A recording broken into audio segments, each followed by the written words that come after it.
My Mask by Nathan Jones. This is me. I know. Pretty cute, right?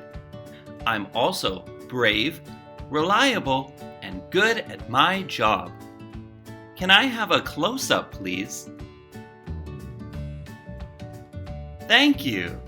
Now you can see my smile. A face mask, like me, starts out with a special dream. A dream of changing the world, to be a hero and keep someone safe. This is what every face mask dreams of and trains for.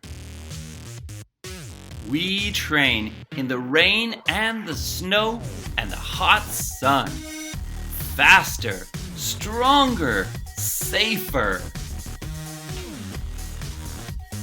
Training helps us get ready to do our job.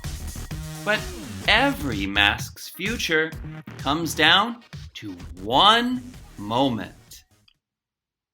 You get chosen by someone and become their protector.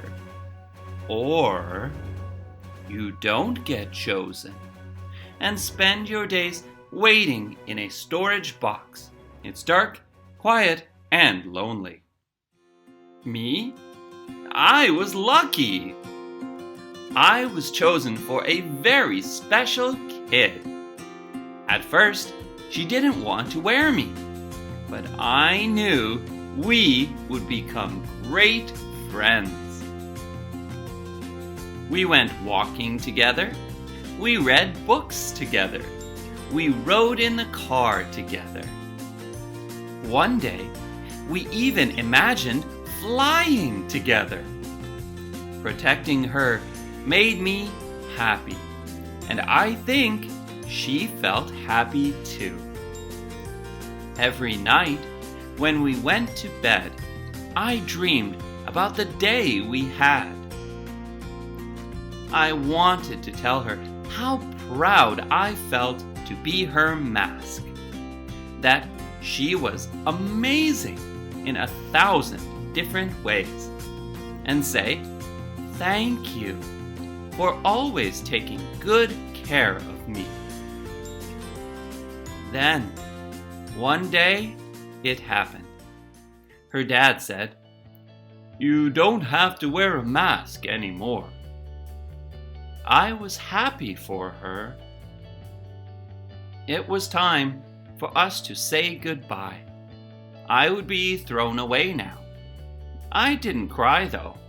All my dreams had come true. Now, it was time for her to realize her dreams. On the way home, she walked past trash bins and recycling bins. What was she thinking? At home, she walked right past the wastebasket. Had she forgotten me? She sat down in her room and started drawing.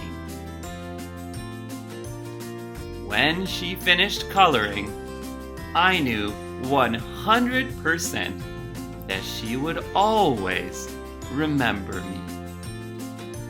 The end.